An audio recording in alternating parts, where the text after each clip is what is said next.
오늘의 사연 시작합니다. 안녕하세요. 저는 얼마 전 파혼을 결심한 20대 후반 여성이에요. 사실 막상 파혼이라고 쓰고 보니 이제 맞는 표현이가 싶기는 하네요. 왜냐하면 결혼을 하기로 동의는 했지만 실제로 결혼은 2년 후쯤 하기로 했었거든요. 아무튼 자기가 제일 똑똑하고 개념 있다며 온갖 잘난 체는 다 하더니 결국 검은 속내를 드러낸 남자친구 이야기를 한번 해보겠습니다. 이래서 말만 번지르르한 사람은 믿을 게 못 되나 봐요. 지금쯤 아마 땅을 치면서 후회하고 있을 겁니다. 말 그대로 인생 대역전을 할 수 있는 기회를 지발로 차버렸으니까요. 제가 중학교에 입학하던 시기에 아빠가 돌아가셨어요. 자식된 도리로서 이런 말을 하면 안 되지만 전혀 슬프거나 안타깝지 않았습니다. 왜냐하면 평생 엄마 속을 썩이던 아빠였거든요. 태어나기를 돈 많은 집안에서 태어난 아빠는 정체 모를 사업들을 연달아 하시다 결국 다 말아먹었죠. 하지만 그런 손해들을 전부 메꾸고도 남을 만큼 할아버지는 재산이 많으셨고 그렇게 아빠는 한량 생활을 이어나가셨어요. 그런데 문제는 아빠가 가장 좋아하는 게 저나 엄마가 아니었다는 거죠. 정작 아빠의 관심은 늘 술과 여자에게 있었어요. 어린 제 눈에도 아빠는 엄마에게 함부로 대하셨습니다. 거기다 돈만큼은 부족하지 않게 해준다는 이유로 외도도 당당하게 하셨고요. 물론 엄마는 울며불며 아빠를 바꿔보려 무던히도 노력하셨어요. 이왕 술을 마실 거면 집에서 마시라면서 술상을 매일같이 봐놓고 기다린 적도 있고 또 한 번은 너 죽고 나 죽자식으로 아빠에게 이판사판 대든 적도 있으시죠. 하지만 아빠는 엄마가 앞에 있는데도 술집 여자들 이름을 언급하거나 심지어는 직접 통화까지 하셨어요. 그리고 언제나 아빠의 결론은 하나였습니다. 자기가 그렇게 마음에 안 들면 엄마 혼자 이 집에서 나가라는 거였죠. 나중에 엄마가 그러더라고요. 그때 하루에도 수십 번씩 고민을 했다고요. 그냥 홀가분하게 새 인생 찾아가고 싶은 마음이 굴뚝 같았는데 그때마다 저를 떠올리면 차마 발길이 떨어지지가 않더랍니다. 정말 신기한 건 딱 그 시기에 저 역시도 알 수 없는 불안감으로 하루하루 보냈었거든요. 어떻게 그런 엄마 마음을 눈치챘는지는 아직도 모르겠지만 이상하게 학교가 끝나고 마음 편하게 친구들과 떡볶이 한번 제대로 사 먹은 적 없습니다. 집으로 바로 돌아와야 했거든요. 혹시라도 엄마가 견디다 못해 나를 버리고 도망가면 어쩌나 매일매일이 불안의 연속이었죠. 지금 생각하면 얼마나 이기적인 생각이었나 싶어요. 내 인생도 중요하지만 엄마 인생을 생각했을 때는 그때 엄마가 저를 버리고 가시더라도 충분히 이해를 했어야 하는데 너무 어리다 보니 거기까지는 생각하지 못했네요. 아빠의 횡포는 점점 심해졌어요. 나중에는 엄마에게 폭력까지 쓰더라고요. 엄마를 지켜드리려 몇 번 시도를 해봤지만 그때마다 저도 같이 맞았네요. 그런 아빠가 돌아가셨을 때 저는 오히려 알터니가 빠진 느낌까지 들었네요. 아빠는 저희 모녀에게 좋은 소식과 나쁜 소식을 동시에 남겨주셨는데 좋은 소식은 아빠 앞으로 되어 있는 2층짜리 건물이 있었다는 겁니다. 하지만 나쁜 소식은 그 건물 앞으로 빚이 7천만 원 넘게 있었다는 거죠. 지금으로부터 20년 전의 이야기라는 걸 감안하면 당시 돈으로 7천만 원이 얼마나 큰 금액인지는 충분히 짐작하실 수 있을 겁니다. 드디어 아빠의 그늘에서 벗어났다는 자유를 누려볼 새도 없이 엄마는 아빠가 남겨놓은 빚을 갚기 시작했어요. 그때 엄마에겐 두 가지 선택지가 있었다고 합니다. 빚을 갚지 않으려면 건물을 경매에 넘겨야 했고, 그렇지 않고 건물을 지키려면 그 빚을 어떻게든 갚아야 했죠. 엄마는 어떻게 해서든 이 위기를 기회로 만드실 거라며 저한테 약속을 하셨어요. 생각해보면 저한테 약속을 하셨지만 실은 당신 스스로에게 하는 다짐 같은 거였을 겁니다. 아무튼 이후로 엄마는 정말 지독하게 사셨어요. 새벽에 출근을 하셔서 목욕탕 청소를 하고 사람들의 떼를 밀어주는 일을 하셨습니다. 요즘 말로는 새신사라고 하죠. 거기다 쉬는 날도 없었어요. 가끔 손이 부족한 동네 식당에서 설거지라도 부탁하는 날이면 보너스 받으러 간다며 싱글벙글 웃으셨던 분이 바로 저희 엄마입니다. 그렇게 악착같이 돈을 모아 결국 빚을 전부 갚았고 드디어 저희는 우리 건물로 이사를 하게 되었어요. 엄마는 거기서 멈추지 않으셨습니다. 2층에 일단 저희 모녀의 보금자리가 확보되자 엄마는 장사를 시작하셨죠.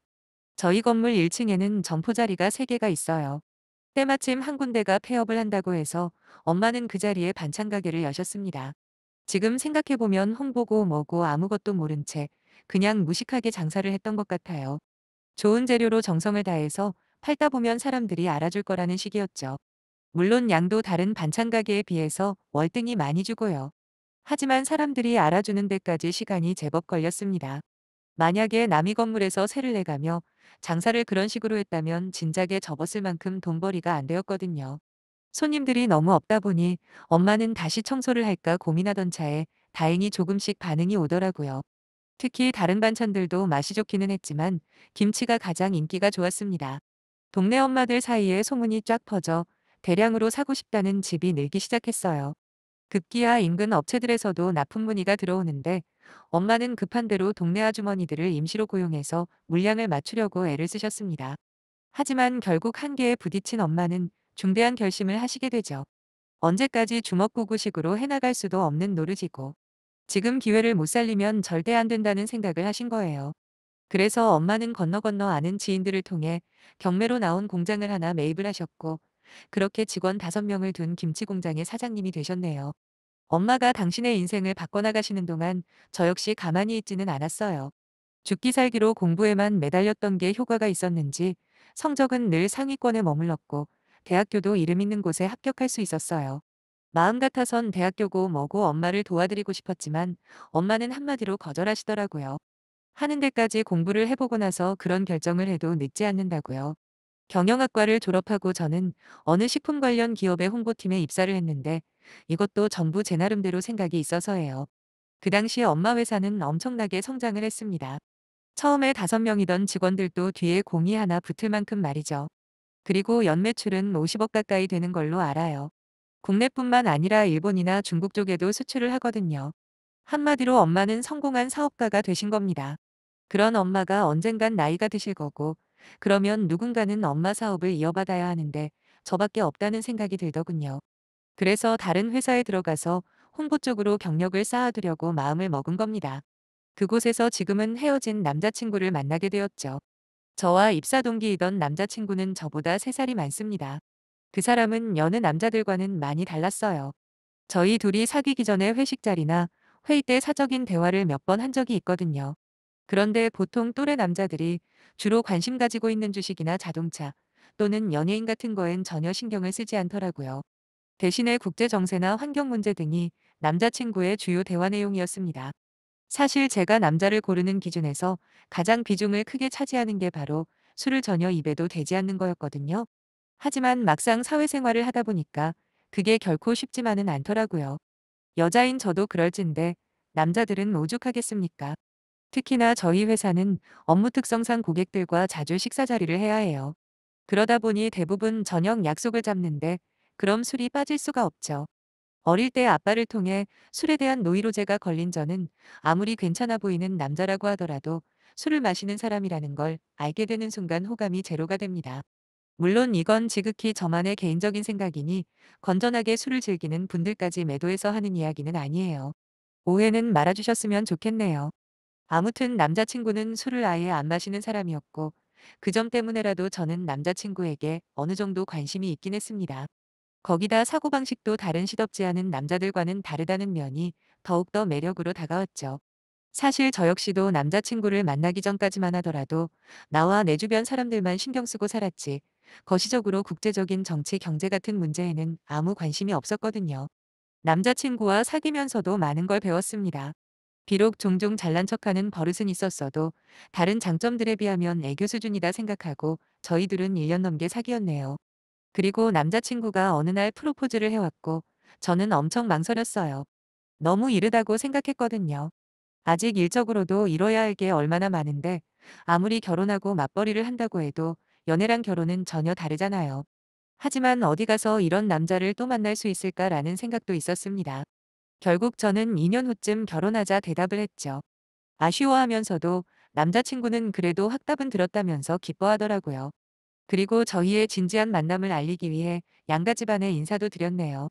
남자친구 어머니 역시 아주 교양이 넘치는 분 같았어요. 사실 그 후에 한 번도 뵌 적은 없어서 실제 모습은 잘 모르겠지만요. 저희 결혼 예정 소식에 가장 기뻐한 건 바로 저희 엄마였습니다. 제가 20대 때만 하더라도 결혼 같은 건 안 할 거라 선언을 했었거든요. 이유야 뻔하죠. 바로 아빠 그 자체였거든요. 부모님을 통해 제가 느낀 결혼 생활이라는 건 그저 고통 그 자체였으니까요.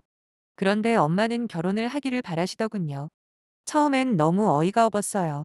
엄마와 아빠가 어떻게 살아왔는지 제가 누구보다도 잘 아는데 저한테 결혼을 하라니요. 그래서 따졌습니다. 그랬더니 엄마가 뭐라고 하셨냐면요. 불행한 결혼 생활로 고통을 받았기 때문에 저한테 그럴 수 있는 거라고 하더군요. 혼자서 살아보니 누군가에게 사랑을 받고 보호받는다는 게 얼마나 귀중한 건지 깨달았다고요. 그러니 저라도 좋은 남자 만나서 행복하게 사는 걸 보는 게 꿈이시랍니다. 거기다 결혼을 해야 아이를 낳을 거 아니냐고 사람이 살면서 자식이 있고 없고는 하늘과 땅 차이라고 하시는 거예요. 그동안 몇천 번이고 죽고 싶을 때가 많으셨다면서 그때마다 저 하나로 버티셨다네요. 저는 몰랐어요. 하루 종일 목욕탕에서 다른 사람들 떼를 밀고 오셔서도 저만 보면 하나도 힘든 거 없다며 웃으시는 엄마가 진짜 버틸 만한 줄 알았습니다.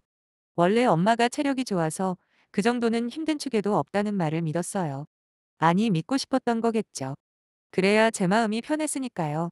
그런데 죽고 싶은 순간이 그렇게 많았을 줄이야. 너무 죄송했어요. 그래서 생각을 바꿨습니다. 한번 연애라는 걸 해보기로요. 그 후로 몇 명의 남자들을 만났지만 그놈이 그놈이더라고요. 결혼은커녕 몇 달 사귀고는 헤어져 버렸어요. 제 기준이 빡빡한 거일 수도 있어요. 하지만 제 입장에서는 정말 신중에 신중을 가해서 만나고 싶었거든요. 그런 상황이다 보니 제가 처음으로 엄마에게 결혼하고 싶은 사람이라며 남자친구를 소개시켜줬을 때 엄마는 세상에서 가장 기쁜 선물을 받으셨다며 좋아하셨습니다. 거기다 말 하나는 번지르하게 하는 남자친구에게 아주 후한 점수까지 주셨고요. 저도 남자친구가 요즘 세상에 보기 드문 착실하고 생각이 똑바로 박힌 사람이라 속았으니 엄마는 오죽했겠어요. 아무튼 그렇게 저는 평범하게 회사를 다니며 남자친구와도 사랑을 키워갔어요. 하지만 어느 날 회사에서 남자친구에 대한 안 좋은 소식이 들리는 겁니다. 원래 홍보라는 게 기획과 컨셉이 생명이거든요. 그런데 남자친구가 우리 회사 경쟁사에 아주 중요한 자료를 흘렸다며 조만간 책임을 져야 할 거라더라고요. 당장에 남자친구에게 물어봤죠. 근데 자기는 죽어도 아니랍니다. 원래 말이라는 게 양쪽 입장을 모두 들어봐야 하는 건데 그때만 해도 저는 남자친구를 믿었습니다. 하지만 얼마 후 남자친구는 회사를 그만둘 수밖에 없다며 사표를 냈다고 하더라고요. 그러면서 빨리 다른 직장을 잡아야 하는데 하며 걱정을 하는데 마침 그 일을 알게 된 엄마가 좋은 제안을 하셨습니다. 그건 바로 남자친구를 엄마 회사에 취직을 시켜주는 거였죠. 솔직히 저는 좀 꺼려진 게 사실이었어요. 엄마 회사에 남자친구가 일하는 것도 부담스러웠지만 그보다도 엄마 회사에서 남자친구가 뭘 할 수 있을까라는 걱정이 더 컸었어요. 아무래도 남자친구가 지금까지 하던 일과 다른 일을 해야 하니까 말이죠. 하지만 엄마에겐 이미 계획이 있으시더라고요. 일이야 하나하나 가르치면 되는 거고 데리고 있으면서 제대로 한번 보고 싶답니다. 아직까지는 너무 마음에 들지만 사람이 어떤지는 지근거리에 두고 봐야 하는 거 아니냐면서 김치 공장 안에 밑바닥 일부터 시켜보고 엄마가 봤을 때 이놈이다 싶으면 그때부터 하나씩 사업을 이어받을 수 있게 준비를 시키시겠다고 하시는 거예요. 아직 본격적으로 결혼 이야기를 하려면 2년이나 남았는데 너무 이른 거 아닌가 싶다가도 어차피 남자친구도 새로 직장을 잡아야 하는 상황이고 저 역시도 남자친구의 진가를 한번 알아보고 싶기도 했네요. 결국 남자친구는 엄마 회사에 출근을 하기로 했습니다. 사실 저희 엄마 회사의 사무직 사람들도 원래 입사하고 3개월은 공장 일을 하는 게 내부 규칙이에요. 생각해보면 당연한 거잖아요. 김치를 판매하는 회사인데 어떤 업무를 수행하더라도 전부 김치와 연관되어 있을 거 아닙니까? 그러니 기본적으로 김치가 만들어지는 과정을 익히는 건 필수라고 할 수 있죠. 그런데 남자친구의 생각은 완전히 달랐나 봐요. 엄마 회사에도 홍보를 담당하는 부서가 있긴 해요. 물론 규모는 아주 작지만요. 남자친구는 처음부터 거기서 일을 하게 될 줄 알았나 봐요. 그런데 첫 출근부터 경기도 외딴 곳에 있는 공장으로 오라는 연락을 받았다고 저한테 물어보길래 저는 잘 모르겠다고 했습니다. 미주 알고주 알 엄마와 나눈 대화 내용을 말하고 싶지 않았거든요. 그건 마치 시험 치는 수험생에게 정답을 알려주는 것과 마찬가지잖아요. 그렇게 한동안 남자친구는 공장에서 일을 했고 저는 잘 적응하고 있는 줄만 알았습니다. 아무래도 몸으로 일을 하다 보니 한 번씩 만나자고 해도 피곤하다며 쉬고 싶다 하더라고요. 그것도 그러려니 이해하며 기다려줬습니다. 그런데 엄마가 하루는 집으로 오라고 하시는 거예요. 그것도 저 혼자만 따로요. 사실 여자의 촉이라는 게 무섭잖아요. 엄마 목소리 톤이나 뉘앙스를 미루어 봤을 때 남자친구와 관련된 일인 것 같았고 더 나아가 절대로 좋은 일은 아니라고 느낌이 왔네요. 실제로 그랬습니다. 엄마는 지금부터 잘 들으라며 있었던 일들 그대로 말해줄 테니까 판단은 저보고 하라더군요. 남자친구가 공장에서 일을 하면서부터 거기 직원들이 불만이 쌓이기 시작했답니다. 보통 작업 반장이라고 하죠.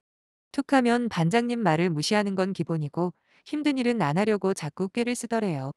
그래서 반장님을 비롯해서 다른 직원들이 뭐라고 하면 남자친구는 귓등으로도 안 들으며 그랬답니다. 자기가 누군지 아냐고요. 여기서 이렇게 고춧가루나 묻힐 사람인 줄 아느냐며 조만간 여기 회사 물려받을 대단하신 몸이라는 헛소리를 했대요. 거기다 저와 우리 엄마 이야기까지 꺼내놓으면서 자신은 현재 후계 자수업 중이니 없는 셈 치라고 하고는 수시로 휴게실에서 시간 때우면서 농땡이를 피웠다고 합니다. 사실 공장 직원들 입장에서는 저희 엄마 즉 사장님 사위가 될지도 모르는 남자친구에게 함부로 대할 수가 없었겠죠. 그렇게 자기들끼리 쉬쉬하고 있었는데 남자친구 하는 꼴이 하도 가관이라 결국 항의를 해서 결국 저희 엄마까지 알게 된 거죠. 그 말을 듣고 있는데 얼마나 창피하고 열받는지 몰라요. 주둥이만 살아가지고는 온갖 개념 있는 척 다 하던 남자친구의 실제 모습이 그런 거였을 줄은 꿈에도 몰랐거든요.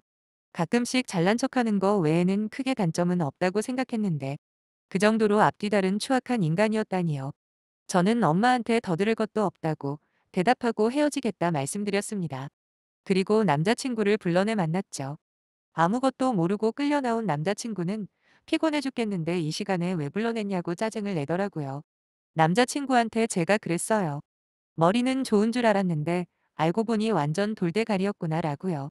내가 네 입장이었다면 고춧가루가 아니라 그보다 더한 것도 뒤집어 쓰고 참았을 텐데 결국 네 그릇이 거기까지면 어쩔 수 없다 말했습니다. 너도 한번 생각해보라고. 조금만 정체를 숨기고 버텼으면 연매출 50억짜리 회사가 네게 될 수도 있었을 거 아니냐. 내가 형제가 있는 것도 아니고 그렇다고 엄마랑 사이가 안 좋은 것도 아닌데 등신같이 그걸 못 기다리고 갑질을 해댔냐면서 마구 조롱을 해댔어요. 그랬더니 남자친구는 뻔뻔하게도 다시 한 번만 기회를 달라 그러더라고요. 그 순간 웃음을 참을 수가 없어서 아주 큰 소리로 깔깔깔 웃어버렸네요. 세상에서 고귀하고 도도한 척, 그리고 늘상 다른 사람들 머리 위에 있는 것처럼 굴더니 어쩜 이렇게 시야가 좁은 인간인지 기도 안 찼습니다. 저는 여유롭게 다리까지 꼬으면서 한마디 덧붙였어요. 기회 같은 소리하고 있네라고요. 그렇게 자랑하던 네 머리로 조금만 생각을 해보라고. 내가 지금 이런 이야기들을 왜 하는 것 같냐 물었죠. 역시나 아무 대답을 못하더군요. 당연히 너랑 헤어질 생각으로 이런 말들을 하는 거 아니겠냐고 이제 그만 정신 차리라고 했습니다.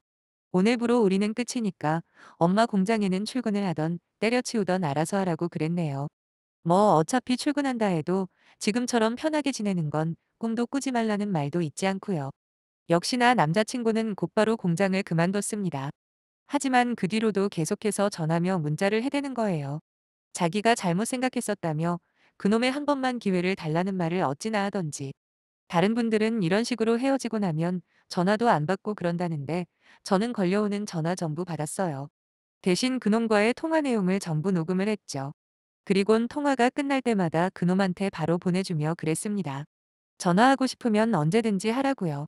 대신 언젠가 네가 한 말들 때문에 개망신당할 각오도 해야 할 거라 경고했더니 어느 순간부터 잠잠해지더라고요. 지금은 다니던 회사를 그만두고 좀 더 나은 조건으로 이직을 한 상태예요.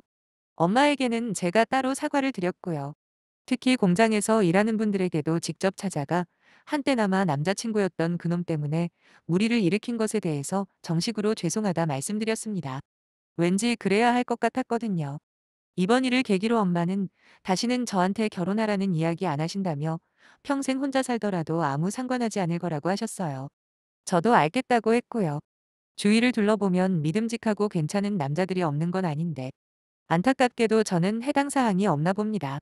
어쩌면 좋은 남자라는 건 상상 속의 동물일지도 모르겠다는 생각까지 드네요. 그냥 순리대로 살아보려고요. 조바심 내지 않고 제 자신에게 충실하다 보면 언젠간 가야 할 길이 선명하게 보이는 날이 올 거라고 믿습니다. 그게 비록 결혼으로 이어지는 길일지 아닐지는 모르겠지만 말이에요. 그럼 제 이야기 끝까지 들어주셔서 감사드리고 여러분들의 가정에 좋은 일만 생기기를 빌게요. 안녕히 계세요.